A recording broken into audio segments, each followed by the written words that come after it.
আমার আপু শ্যামা দেখতে অপূর্ব সুন্দরী, তার হরিণের মতো চোখ, বনুলতার মতো লম্বা চুল আর মায়াবী হাসি যেন সবাইকে মুগ্ধ করে। ছোটবেলা থেকেই আমি বড় আপুকে অনেক সম্মান করতাম। বড় আপু আমাকে অনেক স্নেহ করত।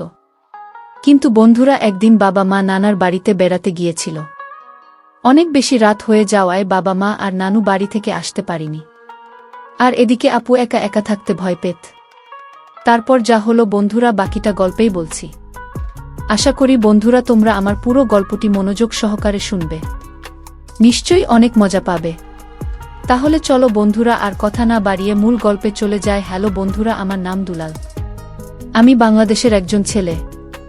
সম্প্রতি আমি একটি বিশ্ববিদ্যালয় থেকে অনার্স শেষ করেছি। আজকে আমি তোমাদের একটি গল্প শোনাবো, যেটি আমার বড় আপু শ্যামাকে নিয়ে। আমার আপু আমার জীবনে একটি বিশেষ স্থান জুড়ে আছেন। ছোটবেলা থেকে আমরা দুই ভাই বোন একসঙ্গে অনেক দুষ্টুমি করেছি, হাসি আনন্দে দিন কাটিয়েছি। কিন্তু এখন আপুর আচরণে কিছু একটা অদ্ভুত পরিবর্তন লক্ষ্য করছি। আমার আপু শ্যামা দেখতে অপূর্ব সুন্দরী, তার হরিণীর মতো চোখ, বনলতার মতো লম্বা চুল আর মায়াবী হাসি যেন সবাইকে মুগ্ধ করে। আমাদের মধ্যে এমন একটা সম্পর্ক যেন আমরা একে অপরের ছায়া। ছোটবেলায় আমরা একসঙ্গে গাছে চড়তাম, লুকোচুরি খেলতাম আর মা বাবার সঙ্গে গল্প করে রাত কাটাতাম। আমাদের এই বন্ধন দেখে মা বাবা সব সময় খুশি হতেন।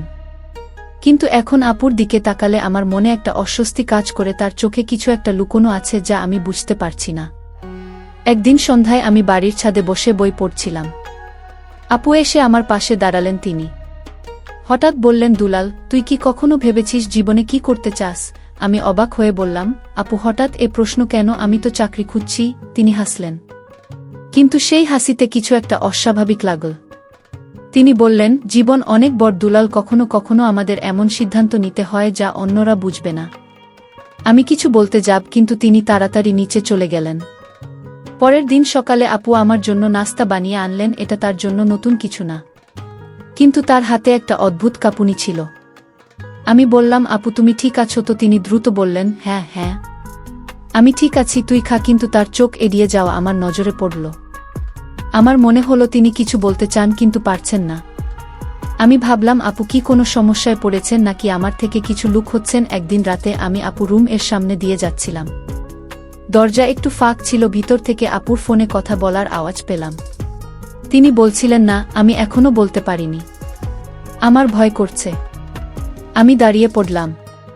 কার সঙ্গে কথা বলছেন, কি বলতে পারেননি? আমার মনে একটা অজানা ভয় জন্ম নিল। আমি দরজার কাছে আর একটু এগিয়ে গেলাম, কিন্তু তখনই আপু ফোন কেটে দিলেন। আমি দ্রুত নিজের রুমে ফিরে গেলাম। পরদিন আপু আমাকে একটা ছবি দেখালেন, একটি মেয়ের ছবি। তিনি হেসে বললেন, দুলাল, এই মেয়েটি কেমন? আমি লজ্জা পেয়ে বললাম, আপু তুমি এসো কি শুরু করলে? তিনি হাসতে হাসতে বললেন, এটা আমার এক বান্ধবীর ছোট বোন। তোর জন্য পছন্দ হলে আমি কথা বলতে পারি। আমি লজ্জায় কি বলব বুঝতে পারলাম না, কিন্তু আপুর হাসির পেছনে কিছু একটা লুকিয়ে আছে বলে মনে হলো। তিনি কি আমাকে বিভ্রান্ত করতে চাইছেন? আমার মনে সন্দেহ আরও গাঢ় হলো। আপু আমার সঙ্গে এমন রহস্যময় আচরণ কেন করছেন? তিনি কি আমার জীবনে কিছু পরিবর্তন আনতে চাইছেন, নাকি এর পেছনে অন্য কোনো উদ্দেশ্য আছে? আমি ঠিক করলাম আমি আপুরে আচরণের পেছনের কারণ খুঁজে বের করব। আমি লক্ষ্য করলাম আপু প্রায় রাতেথনে কারোর সঙ্গে কথা বলেন, কিন্তু কার সঙ্গে, এই প্রশ্ন আমাকে ভিতর থেকে কুরে কুরে খাচ্ছিল। সেই রাতে আমি আপুর রুম এর কাছে গিয়ে দাঁড়ালাম। তিনি আবার ফোনে কথা বলছিলেন। আমি শুনলাম তিনি বলছেন, আমি জানি এটা ঠিক হবে, কিন্তু আমার ভয় করছে। দুলাল যদি না বোঝে। আমার নাম শুনে আমার বুক ধক করে উঠল। আপু আমাকে নিয়ে কি ভাবছেন? আমি আর দাঁড়ালাম না, নিজের রুমে ফিরে শুয়ে পড়লাম। কিন্তু ঘুম এল না। আপু এই রহস্য আমাকে আরও বিভ্রান্ত করল। আমি ঠিক করলাম আমি এর শেষ দেখব। আপু রহস্যময় আচরণ আমার মনে একটা ঝড় তুলে দিয়েছিল। প্রতিদিন রাতে তার ফোনে কথা বলা, আমার দিকে অদ্ভুত দৃষ্টিতে তাকানো, আর হঠাৎ হঠাৎ প্রশ্ন করা আমাকে বিভ্রান্ত করছিল। আমি ঠিক করলাম এই রহস্যের জট আমাকে খুলতেই হবে। পরদিন সকালে আমি আপুর সঙ্গে সরাসরি কথা বলার সিদ্ধান্ত নিলাম, কিন্তু আপু সকাল থেকেই ব্যস্ত ছিলেন, কখনো ফোনে কখনো বাইরে যাওয়ার তোড়জোড় করছেন। আমার মনে হলো তিনি ইচ্ছাকৃতভাবে আমাকে এড়িয়ে যাচ্ছেন। বিকেলে আমি আপুকে বাড়ির উঠোনে দেখলাম। তিনি একটা ফুলের গাছের পাতা ছিঁড়ছিলেন। মনে হচ্ছিল যেন গভীর চিন্তায় ডুবে আছেন। আমি কাছে গিয়ে বললাম, আপু তুমি কি আমার সঙ্গে কিছু শেয়ার করতে চাও? আপু চমকে উঠলেন। তারপর হেসে বললেন, দুলাল তুই এত গোয়েন্দাগিরি কবে থেকে শুরু করলি? তার এই হাসি আমাকে আরও সন্দেহজনক মনে হলো। আমি বললাম, আপু তুমি কিছু লুকোচ্ছ, আমি তোমার ভাই, আমাকে বলতে পারো। কিন্তু আপু কিছু না বলে শুধু হাসলেন আর চলে গেলেন। সন্ধ্যায় আমি বাড়ির পেছনের বাগানে গিয়ে বসলাম। আপু হঠাৎ এসে আমার পাশে বসলেন। তিনি একটা পুরনো ছবির অ্যালবাম নিয়ে এসেছিলেন। আমাদের ছোটবেলার ছবি দেখিয়ে বললেন, দুলাল মনে আছে আমরা কিভাবে বাগানে খেলতাম? আমি হাসলাম, কিন্তু আমার মন অন্যদিকে। আমি বললাম, আপু তুমি এভাবে কথা ঘুরিয়ে ফেলছ কেন? তুমি কি কোনো সমস্যায় আছো? আপু চুপ করে রইলেন। তারপর বললেন, কিছু বিষয় আছে যা বলার সময় এখনো আসেনি। তারই কথা আমার কৌতূহল আরও বাড়িয়ে দিল। রাতে খাওয়ার টেবিলে আপু আমার দিকে বারবার তাকাচ্ছিলেন। মা বাবা যখন তাদের নিজেদের কথায় ব্যস্ত ছিলেন, আপু আমাকে ইশারায় তার রুম এ ডাকলেন। আমি গেলাম, ভাবলাম এবার হয়তো তিনি কিছু বলবেন, কিন্তু আপু শুধু একটা বই আমার হাতে দিয়ে বললেন, এটা পড়ে দেখ, তোর পছন্দ হবে। বইটার নাম ছিল গোপন জীবনের গল্প। আমি অবাক হয়ে বললাম, আপু তুমি কি আমাকে কিছু বোঝাতে চাইছো? তিনি হেসে বললেন, দুলাল তুই বেশি ভাবিস, শুধু পড়। বইটা হাতে নিয়ে আমি আমার রুম এ ফিরলাম। রাতে বইটার পাতা উল্টাতে উল্টাতে আমার মনে হলো আপু আমাকে কিছু বলতে চাইছেন, কিন্তু সরাসরি বলতে পারছেন না। বইটার গল্পগুলো ছিল মানুষের জীবনের গোপন সিদ্ধান্ত নিয়ে। আমার মনে হলো আপুকে আমাকে কোনো ইঙ্গিত দিচ্ছেন। আমি ঠিক করলাম পরদিন আপুর সঙ্গে আরও খোলাখুলি কথা বলবো। কিন্তু আমার মনে একটা ভয়ও কাজ করছিল। আপুরই রহস্যের পেছনে কি আছে? পরের দিন সকালে আমি আপুকে খুঁজলাম, কিন্তু তিনি বাড়িতে ছিলেন না। মা বললেন, আপু তার বান্ধবীর বাড়িতে গেছেন। আমার মনে হলো এটা আর একটা অজুহাত। আমি আপু ফোনের দিকে নজর রাখার সিদ্ধান্ত নিলাম। বিকেলে আপু ফিরলেন, কিন্তু তার মুখে একটা অদ্ভুত উদ্বেগ ছিল। আমি জিজ্ঞেস করলাম, আপু তুমি কোথায় ছিলে? তিনি হেসে বললেন, কেন তুই এখন আমার পেছনে গোয়েন্দা লাগিয়েছিস? আমি হাসলাম, কিন্তু ভেতরে ভেতরে আমার সন্দেহ আরও বাড়ল। সেই রাতে আমি আপুর ফোনটা হাতে পেলাম। তিনি বাথরুমে গিয়েছিলেন আর ফোনটা টেবিলে রেখে গিয়েছিলেন। আমি জানি এটা ঠিক না, কিন্তু আমার কৌতূহল আমাকে থামতে দিল না।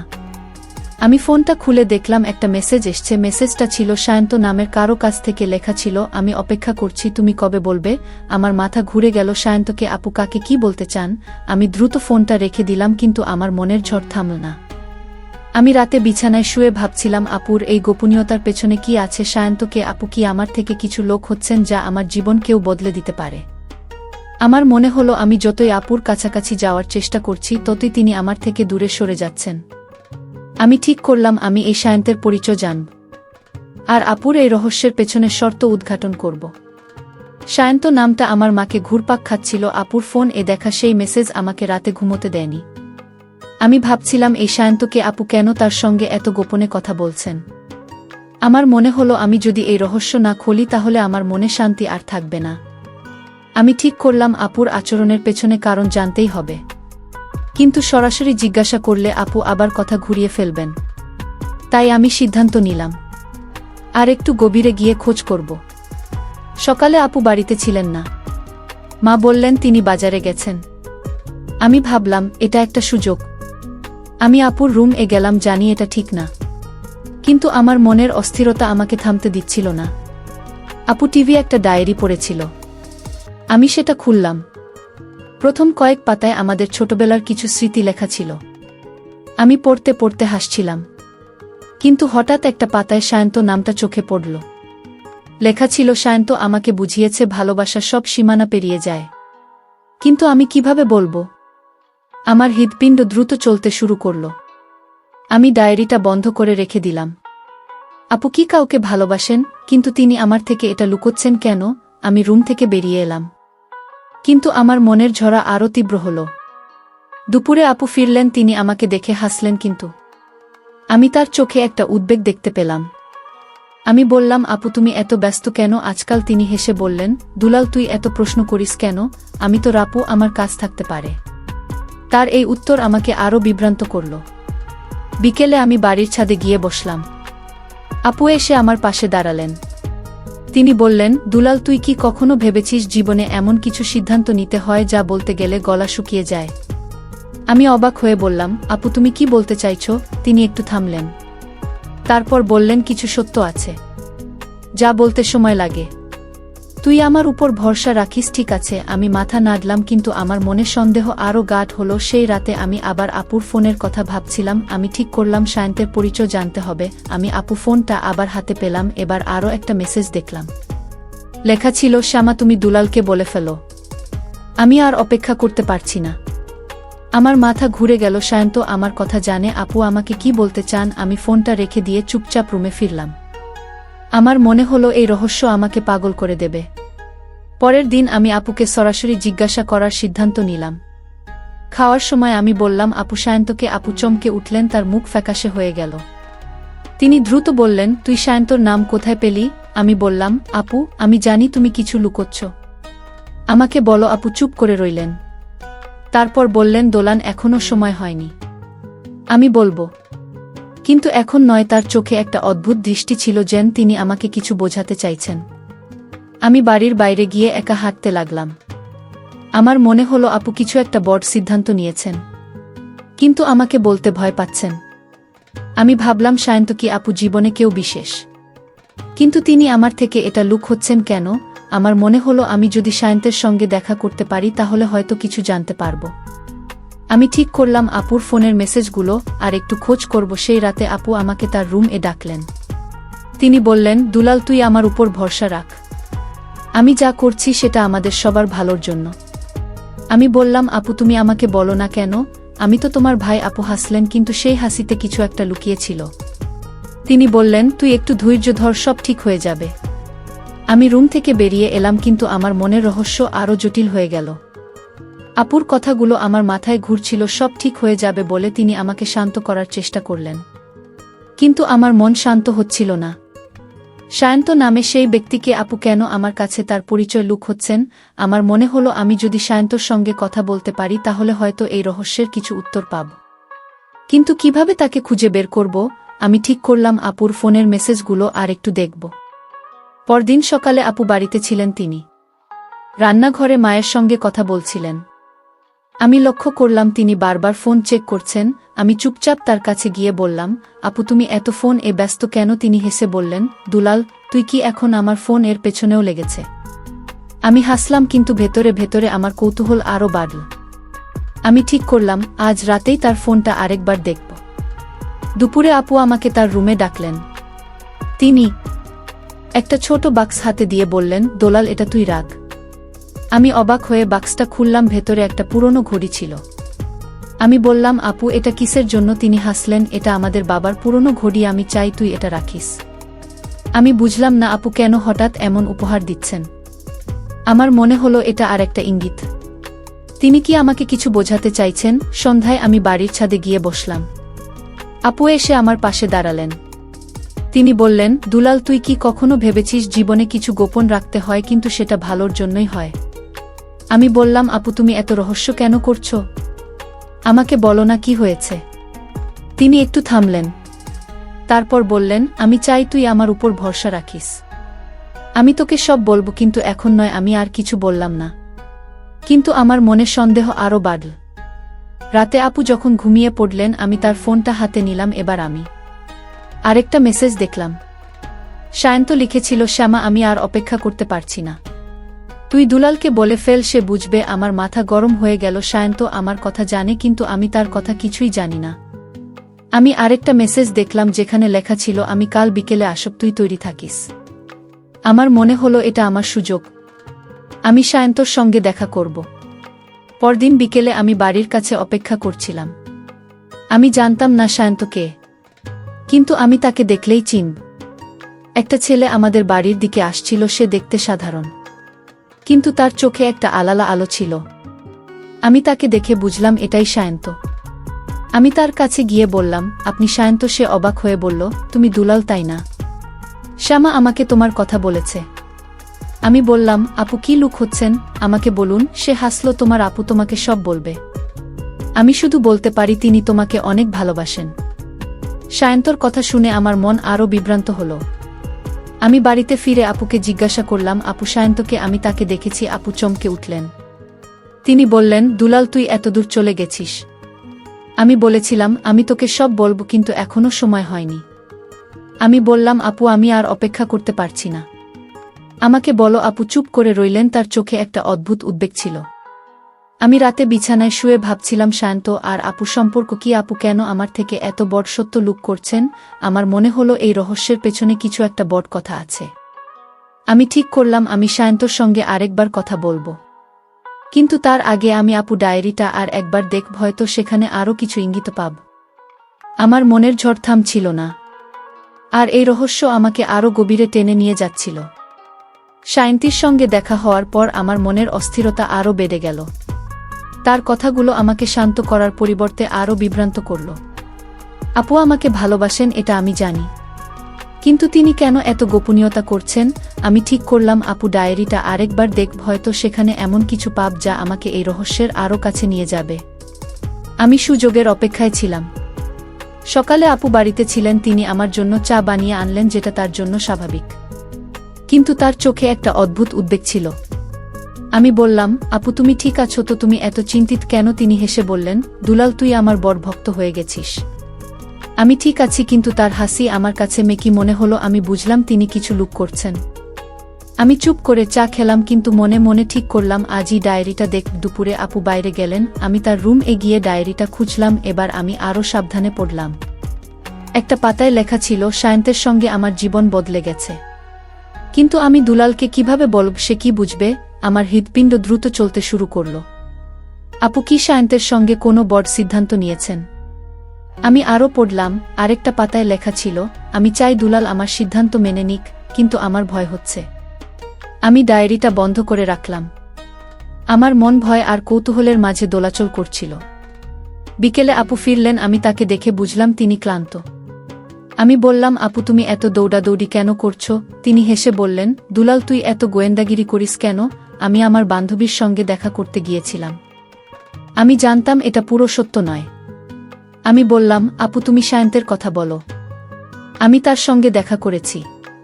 আপু চুপ করে গেলেন, তার মুখ ফ্যাকাশে হয়ে গেল। তিনি বললেন, দুলাল তুই বেশি দূর চলে গেছিস, আমি তোকে বলবো, কিন্তু এখনো সময় হয়নি। সন্ধ্যায় আমি বাড়ির উঠোনে বসেছিলাম। আপু এসে আমার পাশে বসলেন। তিনি বললেন, দুলাল তুই একটু আমাকে সময় দে। আমি একটা বড় সিদ্ধান্ত নিয়েছি, কিন্তু আমি চাই তুই আমাকে সমর্থন করিস। আমি বললাম, আপু আমি তোমার ভাই, আমি তোমাকে সব সময় সমর্থন করব, কিন্তু তুমি আমাকে বলো না কেন? তিনি হাসলেন, দুলাল তুই একটু ধৈর্য ধর, আমি সব বলবো।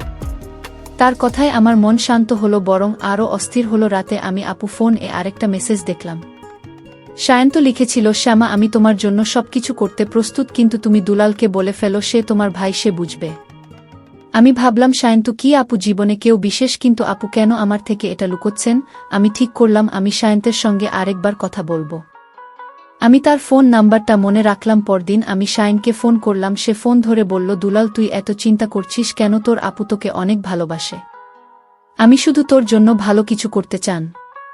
আমি বললাম, শায়ন্ত তুমি আমাকে স্পষ্ট করে বলো, আপু কি লুকোচ্ছেন? সে হাসল, দুলাল তুই তোর আপুর উপর ভরসা রাখ, তিনি তোকে সব বলবেন। আমি ফোন কেটে দিলাম। আমার মনে হলো শায়ন্ত কিছু লুকোচ্ছে। রাতে আমি আপুকে বললাম, আপু আমি শায়ন্তের সঙ্গে কথা বলেছি, তুমি আমাকে এখন বলো কি হয়েছে? আপু চুপ করে রইলেন, তার চোখে একটা অদ্ভুত দৃষ্টি ছিল। তিনি বললেন, দুলাল আমি চাই তুই আমাকে বিশ্বাস করিস, আমি যা করছি সেটা আমাদের পরিবারের জন্য। আমি আর কিছু বললাম না। আমার মনে হলো এই রহস্য আরও গভীর হচ্ছে, আর আমি এর শেষ দেখতে চাই। আপুর কথাগুলো আমার মনে একটা অদ্ভুত ঝড় তুলছিল। তিনি বারবার বলছেন আমাকে বিশ্বাস করতে, কিন্তু কি বিশ্বাস করব সেটাই তো বলছেন না। শায়ন্তের সঙ্গে কথা বলেও আমি কোনো স্পষ্ট উত্তর পেলাম না। আমার মনে হলো এই রহস্যের জট খুলতে আমাকে আরও গভীরে যেতে হবে। আমি ঠিক করলাম আপুর সঙ্গে আরেকবার খোলামেলা কথা বলবো, আর যদি তিনি না বলেন তাহলে আমি শায়ন্তের কাছ থেকে সত্য বের করব। সকালে আমি আপকে রান্নাঘরে পেলাম। তিনি মায়ের জন্য সবজি কাটছিলেন। আমি কাছে গিয়ে বললাম, আপু আমাকে এবার সত্যি বলো, তুমি আর শায়ন্ত কি লুকোচ্ছ? আপু হাত থামিয়ে আমার দিকে তাকালেন, তার চোখে একটা গভীর উদ্বেগ ছিল। তিনি বললেন, দুলাল তুই কেন এত জেদ করছিস? আমি বলেছি আমি তোকে সব বলবো, কিন্তু এখনো সময় হয়নি। আমি বললাম, আপু আমি তোর ভাই, আমার মনে হচ্ছে তুমি কোনো সমস্যায় আছো, আমাকে বলো। আপু চুপ করে রইলেন, তারপর বললেন, আমি ঠিক আছি, তুই চিন্তা করিস না। দুপুরে আমি বাড়ির উঠোনে বসেছিলাম। আপু এসে আমার পাশে বসলেন। তিনি একটা পুরনো ছবি আমাকে দেখালেন, যেখানে আমরা দুজন ছোটবেলায় একটা মেলায় গিয়েছিলাম। তিনি হেসে বললেন, দুলাল, মনে আছে তুই কিভাবে সেদিন ফুচকা খেয়ে পেট খারাপ করেছিলি? আমি হাসলাম, কিন্তু আমার মন অন্যদিকে। আমি বললাম, আপু তুমি এভাবে কথা ঘুরিয়ে ফেলছ কেন? আমি সায়ন্তর সঙ্গে কথা বলেছি। সে বলেছে তুমি আমাকে কিছু বলতে চাও। আপু চুপ করে গেলেন। তারপর বললেন, দুলাল তুই একটু ধৈর্য ধর, আমি সব বলবো। বিকেলে আমি সায়ন্তকে আবার ফোন করলাম। আমি বললাম, সায়ন্ত, আমি আর অপেক্ষা করতে পারছি না। আপু আমাকে কিছুই বলছে না, তুমি আমাকে বলো কি হচ্ছে। সায়ন্ত একটু থাম, তারপর বলল, দুলাল, তোর আপু তোকে অনেক ভালোবাসে। তিনি শুধু চান তুই তাকে ভুল না বুঝিস। আমি তোকে শুধু এইটুকু বলতে পারি, তিনি একটা বড় সিদ্ধান্ত নিয়েছেন আর তিনি চান পিতাকে সমর্থন করিস। আমি বললাম, কিন্তু কি সিদ্ধান্ত? সায়ন্ত হাসল, তোর আপু নিজে বলবেন, তুই তাকে একটু সময় দে। সন্ধে আমি আপু রুমে গেলাম। তিনি একটা ডায়েরি হাতে নিয়ে বসেছিলেন। আমি বললাম, আপু, আমি তো ডায়েরি পড়েছি। আমি জানি তুমি সায়ন্তর সঙ্গে কিছু লুকোচ্ছ, আমাকে বলো। আপু চমকে উঠলেন। তিনি বললেন, দুলাল, তুই আমার ডায়েরি পড়েছিস? তুই এতদূর চলে গেছিস? আমি বললাম, আপু, আমি চিন্তায় আছি। তুমি আমাকে কিছু বলছো না? আমি তো তোমার ভাই। আপু চোখ নামিয়ে বললেন, আমি জানি তুই আমার জন্য চিন্তা করছিস, কিন্তু আমি তোকে বলবো, শুধু একটু সময় দে। রাতে আমি আপুর ফোনটা আবার দেখলাম, একটা নতুন মেসেজ ছিল। সায়ন্ত লিখেছিল, শামা, আমি কাল বাড়িতে আসব। আমি চাই তুমি দুলালকে সব বলে ফেলো। আমরা লোক হতে পারি না। আমার মাথা ঘুরে গেল। সায়ন্ত কাল আসবে? আপু কি এবার সত্যি বলবেন? আমি ভাবলাম, আমি কাল সায়ন্তর সঙ্গে সরাসরি কথা বলবো। আমি আর অপেক্ষা করতে পারছিলাম না। পরদিন সকালে আমি বাড়ির বাইরে অপেক্ষা করছিলাম। সায়ন্ত এলো। সে আমাকে দেখে হাসল। আমি বললাম, সায়ন্ত, আমাকে এবার সত্যি বল, আপু কি লুক করছেন? সে বলল, দুলাল, তুই তোর আপুর সঙ্গে কথা বল, তিনি তোকে সব বলবেন। আমি শুধু বলতে পারি, তোর আপু একটা বড় সিদ্ধান্ত নিয়েছেন আর তিনি চান তুই তাকে বুঝিস। আমি আর কিছু বললাম না। আমি বাড়িতে ফিরলাম। আমি আপুকে তার রুমে পেলাম। তিনি আমাকে দেখে বললেন, দুলাল, তুই সায়ন্তর সঙ্গে কথা বলেছিস, তাই না? আমি জানি তুই অনেক চিন্তায় আছিস। আমি তোকে কাল সব বলবো। আমি প্রতিশ্রুতি দিচ্ছি। আমি তার চোখে একটা আন্তরিকতা দেখলাম। আমি বললাম, আপু, আমি তোকে বিশ্বাস করি, কিন্তু আমি আর অপেক্ষা করতে পারছি না। আপু হাসলেন, কাল দুলাল, কাল তুই সব জানবি। আমার মনের ঝড় থামল না, কিন্তু আমি জানতাম এই রহস্যের শেষ কাছে এসে গেছে। আপু প্রতিশ্রুতি আমার মনে একটা অদ্ভুত আশা জাগিয়েছিল। তিনি বলেছেন, আজ সব বলবেন, কিন্তু আমার মনের ভয় আর কৌতূহল আমাকে শান্ত হতে দিচ্ছিল না। সায়ন্তর কথা, আপু ডায়েরি আর তাদের মেসেজগুলো আমার মাথায় ঘুরপাক খাচ্ছিল। আমি জানতাম আজ এই রহস্যের জট খুলবে। আমি সকাল থেকে অস্থির হয়ে অপেক্ষা করছিলাম। সকালে আপু আমার জন্য নাস্তা নিয়ে এলেন। তিনি হাসলেন, কিন্তু তার হাসিতে একটা উদ্বেগ ছিল। আমি বললাম, আপু, তুমি বলেছিলে আজ আমাকে সব বলবে, এখন বলো। তিনি চুপ করে রইলেন। তারপর বললেন, দুলাল, আমি বলবো, কিন্তু তুই প্রতিশ্রুতি দিয়ে তুই আমাকে ভুল বুঝবি না। আমি বললাম, আপু, আমি তোর ভাই, আমি তোকে কখনো ভুল বুঝবো না, বলো। আপু একটা গভীর নিঃশ্বাস নিলেন, কিন্তু তারপর বললেন, আমি আর সায়ন্তে একে অপরকে ভালোবাসি। আমরা অনেক দিন ধরেই একসঙ্গে আছি। আমি অবাক হয়ে বললাম, আপু, এটা তুমি আমার থেকে লুকিয়েছিলে কেন? আপু চোখ নামালেন। আমার ভয় ছিল, দুলাল, তুই বুঝবি না। আমি বললাম, আপু, আমি তোর ভাই, আমি তোকে সব সময় সমর্থন করব, কিন্তু তুমি এত গোপন করলে কেন? সায়ন্তু বলল, দুলাল, তোর আপু তোকে এত ভালোবাসেন যে তিনি চাননি তুই তাকে ভুল বুঝিস। আমরা একটা বড় সিদ্ধান্ত নিয়েছি, কিন্তু আমরা চাই তুই আমাদের পাশে থাকিস। আমি বললাম, কি সিদ্ধান্ত? আপু চুপ করে রইলেন, তার চোখে একটা অদ্ভুত উদ্বেগ ছিল। আপু বললেন, দুলাল, আমি আর সায়ন্তে বিয়ে করেছি। আমরা গোপনে বিয়ে করেছি, কারণ আমি জানতাম বাবা মা এটা মেনে নেবেন না। আমি অবাক হয়ে বললাম, আপু, তুমি বিয়ে করেছ আর আমাকে বলনি? আপু চোখে পানি নিয়ে বললেন, আমার ভয় ছিল দুলাল, আমি চাইনি তুই আমাকে ভুল বুঝিস। আমি বললাম, আপু, আমি তোকে কখনো ভুল বুঝবো না, কিন্তু তুমি আমার থেকে এটা লুকিয়েছ কেন? সায়ন্ত বলল, দুলাল, আমরা চাই তুই আমাদের সঙ্গে থাকিস। আমরা বাবা মাকে বোঝানোর চেষ্টা করব, কিন্তু আমাদের তোর সমর্থন দরকার। আমি চুপ করে ভাবছিলাম আপুর এত গোপনীয়তার কারণ এটা। আমি বললাম, আপু, আমি তোমার পাশে আছি, কিন্তু তুমি আমাকে আগে বলতে পারতে। আপু হাসলেন, দুলাল, আমি জানতাম তুই আমাকে বুঝবি, কিন্তু আমার ভয় ছিল। রাতে আমি বিছানায় শুয়ে ভাবছিলাম আপুর বিয়ে সায়ন্তের সঙ্গে। আমার মনে হলো আমি আপুকে ভুল বুঝেছিলাম। তার রহস্যময় আচরণের পিছনে কোনো খারাপ উদ্দেশ্য ছিল না। তিনি শুধু আমার সমর্থন চাইছিলেন। আমি ঠিক করলাম আমি আপু আর সায়ন্তকে বাবা মার কাছে বোঝানোর চেষ্টা করব। কিন্তু আমার মনে এখনও একটা প্রশ্ন ছিল, বাবা মাকে এটা মেনে নেবেন? আপুর বিয়ের কথা জানার পর আমার মন এক অদ্ভুত অনুভূতির মধ্যে দিয়ে যাচ্ছিল। আমি তাকে ভুল বুঝেছিলাম, তার রহস্যময় আচরণকে ভুলভাবে দেখেছিলাম। কিন্তু এখন আমার সামনে সবচেয়ে বড় চ্যালেঞ্জ ছিল বাবা মাকে এই বিষয়ে বোঝানো। আমি জানতাম এটা সহজ হবে না। আপু আর সায়ন্ত আমার সমর্থনের উপর ভরসা করছিলেন, আর আমি ঠিক করলাম আমি তাদের পাশে থাকব। সকালে আমি বাবা মার সঙ্গে কথা বলার জন্য তৈরি হলাম। আপু আমার পাশে বসেছিলেন। তিনি বললেন, দুলাল, তুই বিশ্বাস করিস তাই না? আমি চাই তুই বাবা মাকে বোঝাস। আমি মাথা নাড়লাম।